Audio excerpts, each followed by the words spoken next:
కోటి మెంబర్గా వేస్తున్నారు అన్నట్టు విన్నాను సార్. ఆ న్యూస్ అది దేవుడి ఇష్టం, మనకి తెలియదు కదా. అది నేనైతే మాత్రం మేము చైర్మన్ గా వేయాలని నా కోరిక.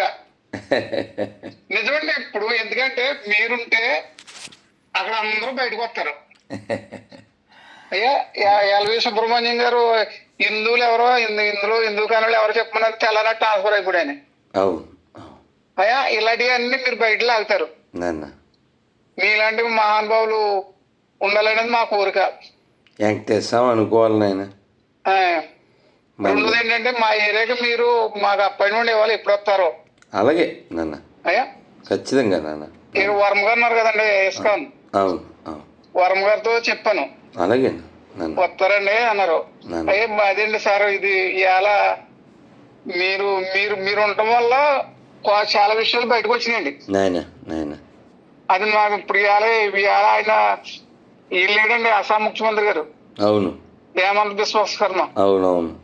అటువంటి వాళ్ళు ఉంటే ఇవాళ యోగి లాంటి వాళ్ళు కానీ ఇవాళ పరిస్థితి దేశం ఒక రకంగా ఉండండి.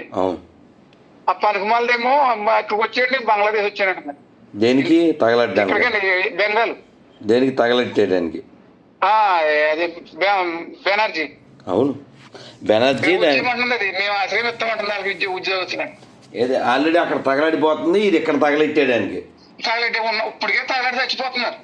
ఇది కూడా ఇప్పుడు భారతదేశాన్ని తగలెట్టాలంటే బంగ్లాదేశ్ నుంచి బెంగాల్లోకి వచ్చేసేసేయాలి. కాబట్టి యాక్చువల్గా మన దేశంలో దాదాపు 10 రాష్ట్రాల్లో హిందువులు మైనారిటీలు. ఈ 10 రాష్ట్రాలకు ముఖ్యమంత్రులు కూడా గొర్రెబెడ్లో లేకపోతే మరకలో. కాబట్టి హిందువులు మెజారిటీగా ఉంటేనే మానవత్వం అనేది ఉంటుంది. ఇప్పుడు ఆయన అదేనండి, 40% ఉంది నాకు పీకి మీద ప్రమాదంలో ఉంది, ఇది ముస్లిం జనాభా 40% పెరిగిపోయిందని అస్సాంలోను ఆయన డైరెక్ట్ గా చెప్పాడండి. ఇప్పుడు సిగ్గు శరం ఉండాల్సింది ఎవరికి? హిందువులకు కదా. హిందూ అని ఎవడండి పొలంతో కొట్టి చచ్చిపోతున్నారు. ఇలా ఇంత జరుగుతుంటే కూడా నిన్న ఒక దరిద్రుడు వచ్చాడు, ఒక 4-5 ఉంటే వాళ్ళు వెళ్ళిపోయిన తర్వాత పక్కన అడుగుతున్నాడు, అతని క్యాస్ట్ ఏంటి అంటాడు. ఈ వేస్ట్ నా కొడుకు కాదండి. బంగ్లాదేశ్లో తగలబెట్టేస్తున్నారు నిలువున. నిన్నెవడన్నా క్యాస్ట్ అడిగి తగలబెడుతున్నాడా? బంగ్లాదేశ్ పరిస్థితి చూసిన తర్వాత కూడా పక్కోడు క్యాస్ట్ గురించి ఎవడైనా ఎంక్వైరీ చేసాడంటే ఆడు పోరంబోకు నా కొడుకు అని అర్థం. మనం హిందువులం మాత్రమే. ఇంకా క్యాస్ట్ అనేది నీ ఇంట్లో పెట్టుకో, లేకపోతే మడిచి ఎక్కడైనా పెట్టుకో. నువ్వు హిందువు కాకుండా నేను రెడ్డి, నేను శెట్టి, నేను ఇంకోటి ఏమన్నా అన్నావా, నీకు మిగిలేది మట్టి.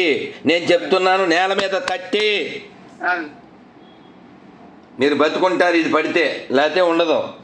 బంగ్లాదేశ్లో నిన్ను కాల్చేవాళ్ళు, నీ ఆడపిల్లల్ని మానభంగం చేసేవాళ్ళు క్యాస్ట్ అడిగి చెయ్యట్లేదు. కాబట్టి కులం అనే మలంతినే దొంగ హిందువులారా, మీరు భూమికి భారం, తొందరగా భూమిలో కలిసిపోండి. అంతే కదండి నాయనా. మారాల్సింది హిందువులే. ఇప్పటికీ బుద్ధి రాదనుకుంటాను సార్. వస్తుంది మాట్లాడదాం నాయనా. తర్వాత మాకు దసరాలు మాత్రం మీరు అప్పటి నుండి కూడా సార్ మా ఏరియాకి రావాలి.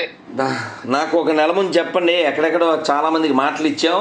కొంచెం ఏదన్నా చూస్తుంటే మీకు ఫోన్ చేస్తాను సార్. నాది ఫీడ్ చేసి కూడా సార్ నెంబర్ కొంచెం. నేను రాసుకున్నాను మీది నాన్న. నా పేరు రామచంద్రరావు అండి. నాన్న రాసుకున్నా నాన్న. మాది నరసాపురం నియోజకవర్గం అండి టూర్లో. అలాగే నాన్న. జై శ్రీరామ్. Thank you sir. జై శ్రీరామ్.